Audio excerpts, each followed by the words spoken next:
I feel like a corporal now, though. I'm really tired. Lance Corporal too. Thank you very much. Even though I am tired of this, I have to come on tonight because I saw something today that really troubled me. It shows that this government is afraid of the people.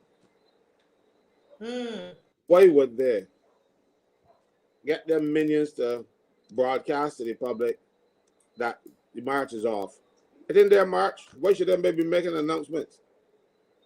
The march come from me, they come from you, and they come from Winston. So why the hell would they come from Lynette? So why would they come up there with this thing? Why?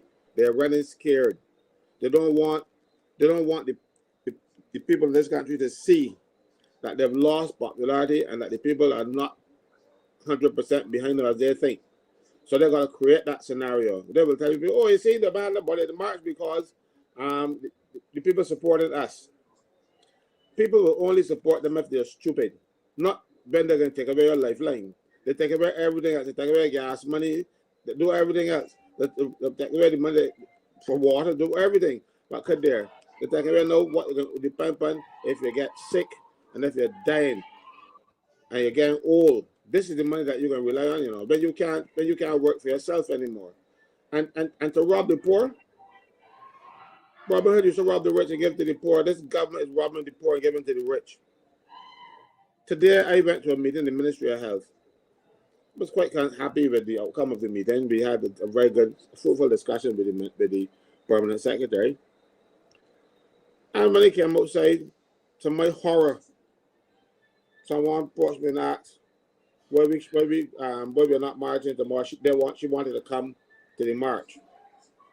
And why we cancel it? I said the march is not canceled.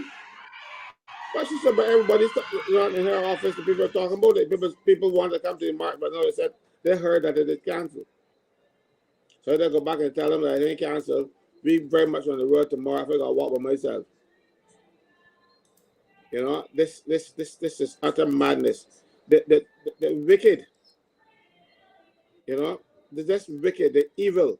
They can look. You see why yesterday why I kept the time for the press conference close to my vest, because if we had given it a 2 days or so announcement, they would have had a press conference too. That I got caught like that already. It happened again. I said the night I was the program. I sent the message. I had it typed up with it, and then when I said, well, good, no, they can't call a press conference this time. I sent ours. That is why we had everybody there. Well, everybody minus CBC, because CBC doesn't really publicize things that are non-government. They will talk about Ukraine and some of that thing. Talk about this, because I understand their problem. They would love to be journalists and do the news, but they still want to eat, and they know how vicious these people are. So they comply. But I don't care how vicious they are. They have gone too far. You see, the old people say if they give a fella an inch, he's taking an L. You take an inch, you take a mile. These people have taken their mile. They've gone too far. They just decided, look, we can do anything, business taking it. Business going to start taking it now, because let me tell you something. If you take this one. Your Wi-Fi is it my Wi-Fi or your Wi-Fi? But we're breaking up. Are you hearing us clearly? You're hearing us clearly tonight. No, the war is on, but we stop. You have an echo. Oh, I have an echo. Yeah, and it sounds metallic. I'm starting as well. I'm not a conspiracy theorist myself, but I think there might be trouble in your system. They might be intervening because they don't want the message out. The march is on.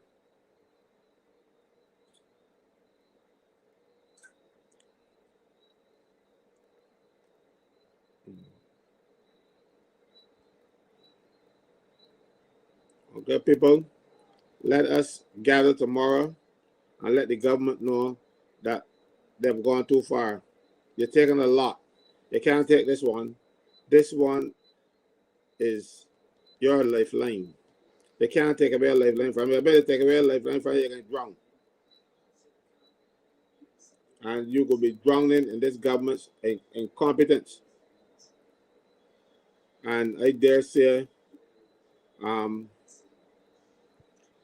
largesse for their friends. Have I got nothing for you? All this government wants from you is a vote. Every time they call elections, because they're 75 years, all they want is a vote. And when they get that vote, they don't care two hoops.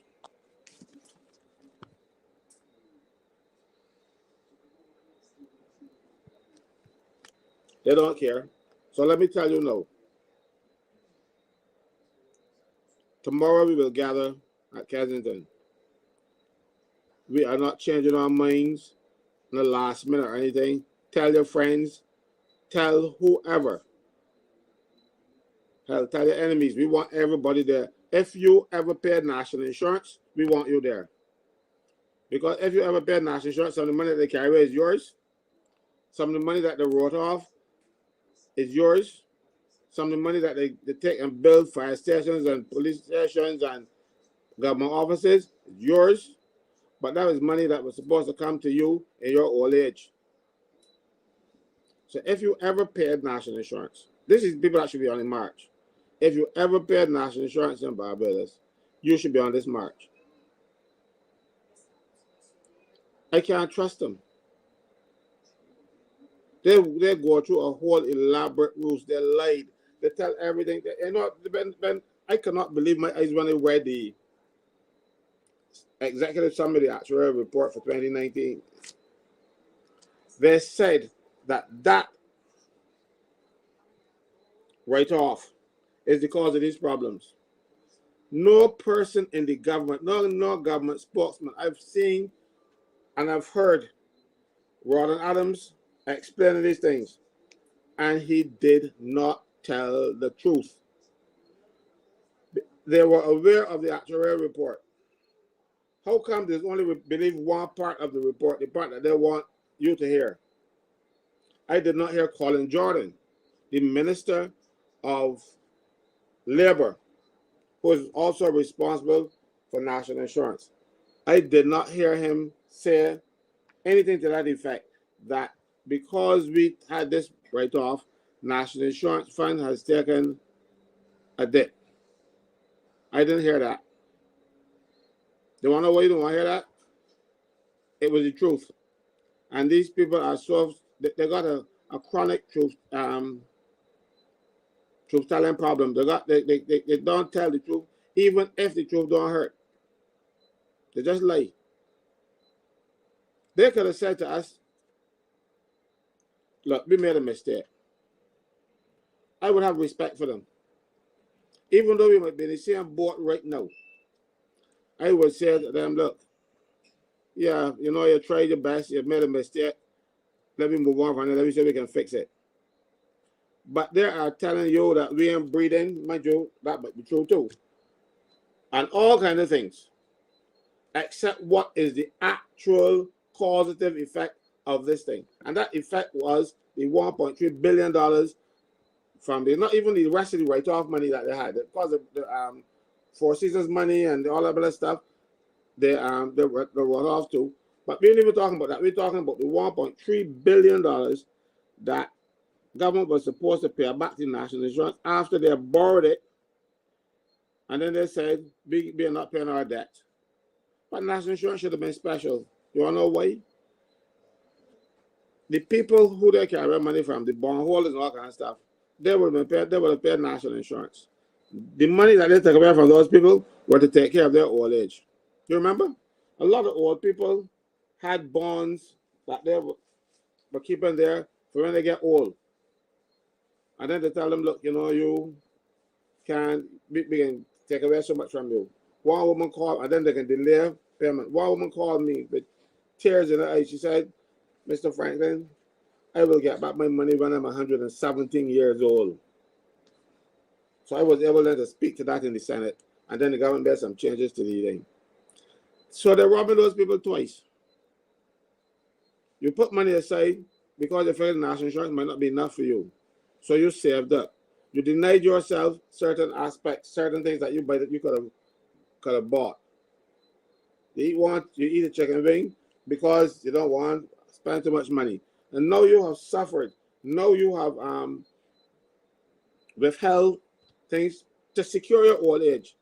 The government took it from you. And they took one upfront from you personally. I know that, and they've taken the national insurance money that you also contributed to, so that you can get a decent pension. They're taking that too. Oh Lord, how can these people sit down and say, oh, they care about Barbados? They care about Barbados. They care about what this country can do for them. Most of them in the government right now couldn't hold a job as a clerical officer in any government department. But they're ministers and whatever else you have, they couldn't hold a job. But they bent and they line up themselves around the political parties and get favors done and do whatever they have to do to worm them their way into political office. They're here now. I know that they're here. They can't get the job done. I keep telling people all the time, see, that elections and governance they have two different skill sets. If you are running an election and campaigning, that's one skill set. If you can win. But when you have not run the government, that's another skill set. These people are sadly lacking in the skill set to run the government. And mind you, they might be lacking in the skill set to run the government too, but they bought it. They outspend everybody else. Contrary to law, they break every law they get into office, and now they continue to break them. They don't pay national insurance contributions.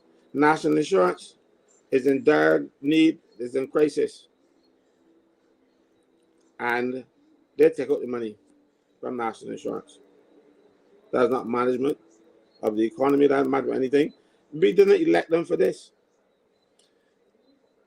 And that's, I'm glad I said that, because, you know, each political party publishes a manifesto. And that is their program. That's what they intend to do in the next 5 years for the people of the country. Can you tell me if all of these things that these people are saying were the manifesto? There certainly weren't things that happened suddenly,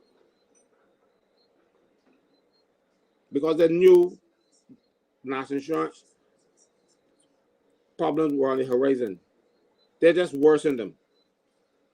Because, let me go back, I want to go back to this. I keep telling people, in 1989,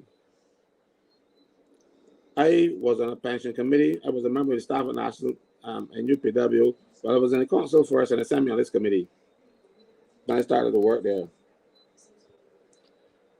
And on that committee, I discovered that the actuaries, and this is 1989, don't forget the year, 1989, that national insurance would have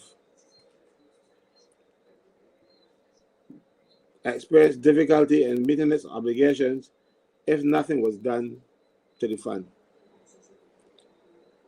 That was 1989. Sandyford was in power. Sandyford did not act upon that report because it was too close to the general election, and he said he had done nothing to cause him to lose the government. So the changes in national insurance came about when Owen Arthur came in.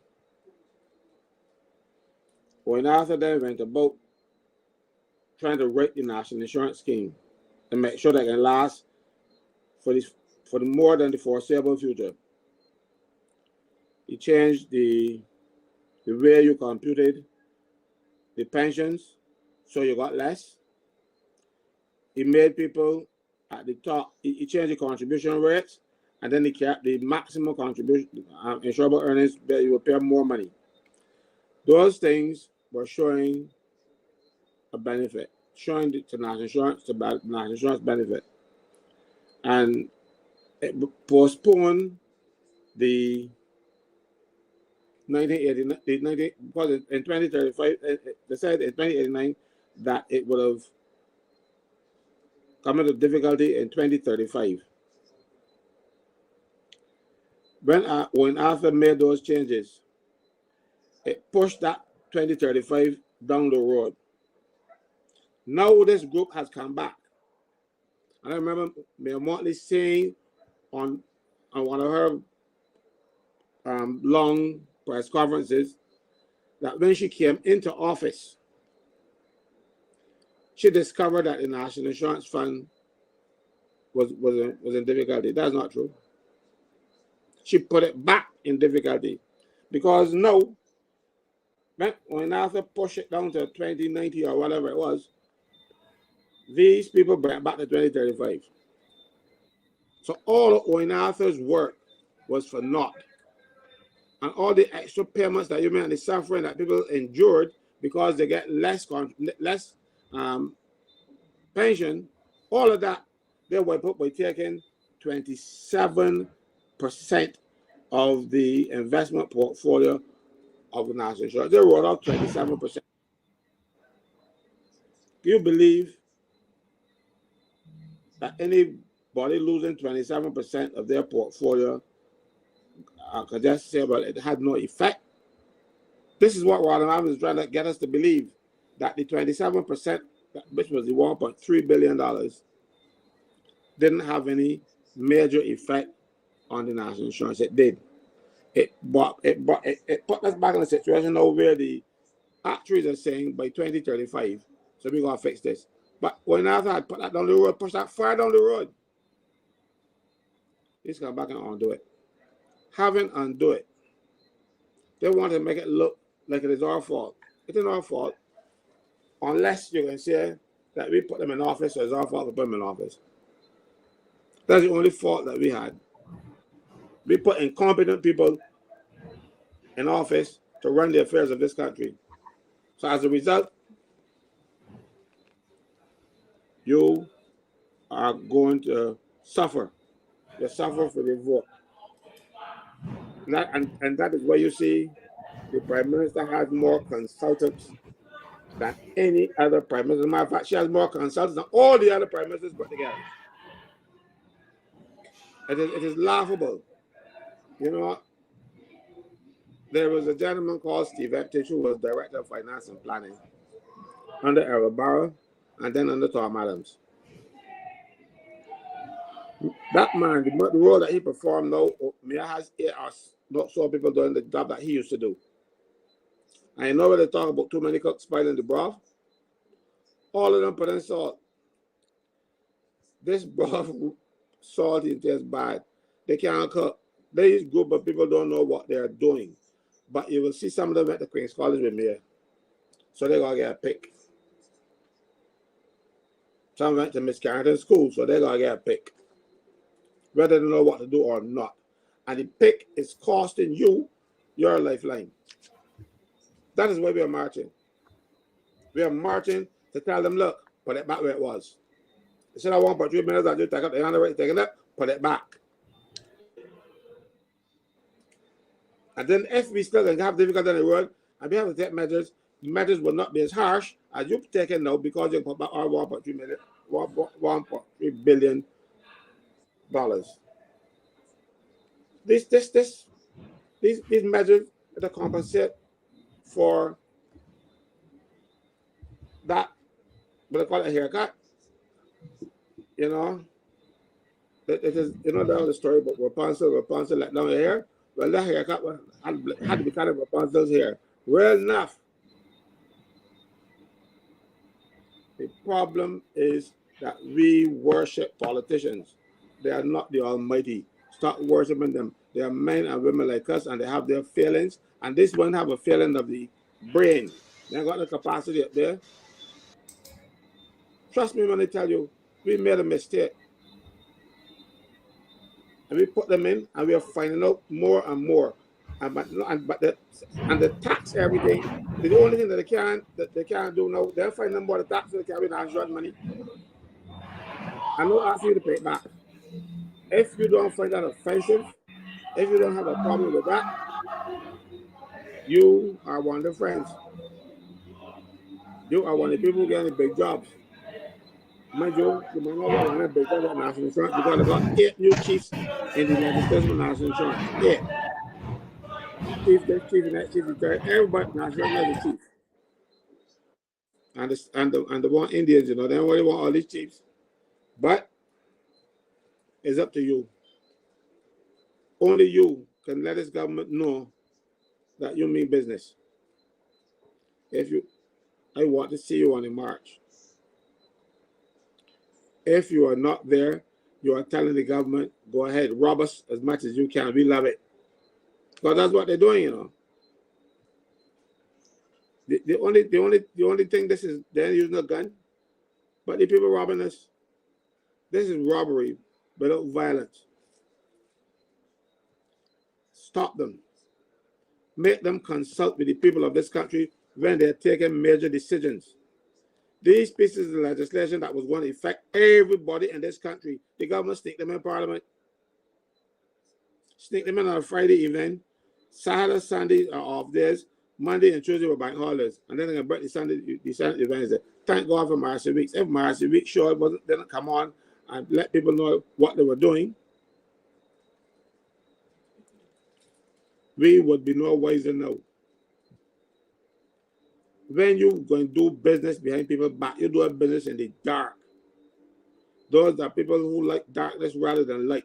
They did not do it in the full light of day for everybody to see. They went behind our backs and they did their dirtiness in the dark. Well, Marshall Week sure spot a light on their nastiness. All what they were doing in the dark, Marshall Week sure put a light on it. And they had a back pedal. And now they want to dull our light by saying, oh, the march off. It is not off. It is not off. It is very much on. And we want everybody who can walk. And if you can't walk and go in a wheelchair, I'll get somebody to push her or I'll push her myself. It's too important. Be marching tomorrow. And the government afraid of it. If they were doing the right thing, they won't be afraid. They would not be afraid to do the right thing. Think on that. When you're doing good, you don't go hide. And they were hiding, doing this thing in Parliament and doing it in the sly. They're trying to pass bills clandestinely. As a matter of fact, the pension bill, they didn't even read it the first time when they were planning to pass it. I know that is true because I got a memo from the the deputy clerk of Parliament saying that, making that claim and that they're going to do it. Yeah, where's the thing? But it wasn't read the first time because they were so in a hurry to forget. They were rushing down the road up on the pants. And I can't tell where I got it from because, but these trucks do pass and things blow off.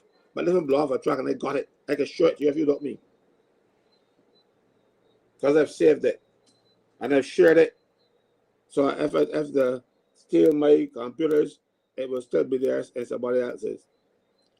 Ladies and gentlemen, Barbadians, for your own protection, come out. Let me tell you my role in this now. And I want to repeat it this time again because I want people to understand. I qualify for a national insurance pension, a small one, because I never worked a lot of money. But I qualify for a small national insurance pension, all I know. The changes that I make to national insurance will not affect me because I'm a senior citizen. So this fight is not for me. I will get the same national insurance pension without any changes to the system. I will get the pension I qualify for. Today, my pension will be the same pension when I do apply for it. So I'm not doing this to get more. I am doing this because the people of the country deserve better. And if you didn't see, I try to be your eyes. and let you and see for you and then tell you what they see. And this was done in a way so that you wouldn't know it's happened until it happened to you. But that would be down the road. That would be when you reach 68. Damn fair. The government should not go about doing things in the dark and don't keep the population aware of what they're doing. Look, mind you, I am going to get a national insurance pension if I live long enough. And I'm going to get one pension from the government. I ain't going to get another, and that's at 68, 60, 67. Because my pension isn't going to go up. They're going to get one at 50, and they're going to get another one at 68. But if they're old enough, they will get at 67. And they want to take away all of yours and none of theirs. They're in this business for themselves. And you better believe it. These people don't look. When I was a boy, we had people in the house who could have done better, but came to give service to this country. They didn't come for the income because the income was far smaller than they would have gotten had they stepped to the other thing. You remember the fellow with your hands? Top-notch doctor, specialist, heart. And he came into office. He took a deep cut in his income to serve this country. We ain't getting a lot of people like that anymore. We got people who are paupers, who get into office, and they have to milk this country to secure their future because then the man got the job, they have to go back because the man go to school and learn nothing, or they won't find a decent job. If they're not in power, they're suffering. That's probably why they bring the pension at age 50. Because when they lose office, they can't go back to the job, they can't go back to doing nothing. Go and pick up bottles. I see people do it and it's no crime or not able to get locked up. Do not feel like the country owe you anything. You come to give service, so you say, but the country, you give 5 years service and then you get another 3 and you got a pension for life. 8 years service. The sanitation people who got to give 40 years service, all the statutory boards on the Statutory Boards Pension Act, they have to give 40 years service and now to get nothing. Because when they reach retirement age, it's going to be 68, the national insurance age, and the government can wipe out one of the pensions. So you would have worked 40 years and you're going to turn and go along. Goodbye. You don't get a pension. But a fellow who only worked for 8 can get 2 pensions. And because their salaries are far in excess of what you're earning, they're going to get, you can get $400 and somebody dollars. They're going to get $4,000 for 8 years service. And your 40 years ain't going to count. The civil servants, on the other hand, theirs is 33 and a third, 400 months. And you are wiping out their pension now too. You are saying to them, oh, you will be pensionable early, but pensionable earlier don't mean that you qualify for the pension. That means that you have pensionable service. So they put fancy words in the legislation so people think they can get something. You ain't getting nothing. You can get it. You will not get, but you will find out at 68 that you ain't getting nothing. That is not fair. And they're asking you to pay to get nothing. Because under the new legislation or the new amendments, you have to pay, take out some of your money and put into that fund. Man, you don't got to take it out, they can take it out for you. And they can take out that money, put it in a fund, and then when it comes to retirement age, you are not going to get a pension. Because national insurance pension that you are already paying for 2, you're paying for 2 pensions to get 1. You will not be paying for 2 pensions and only get 1. But the politicians keeping 2. The politicians keeping 2. They will put the pensions for everybody, but kept it for themselves. How can you love people like that? Yeah, what happened? This is some sort of Stockholm syndrome where you love the people who enslave you or who imprison you? You don't love your captors. And thanks, Ricky Striker. You just put up something here that I plan to talk about, but it slipped me. Thank you so much. If you apply for your national insurance pension early today,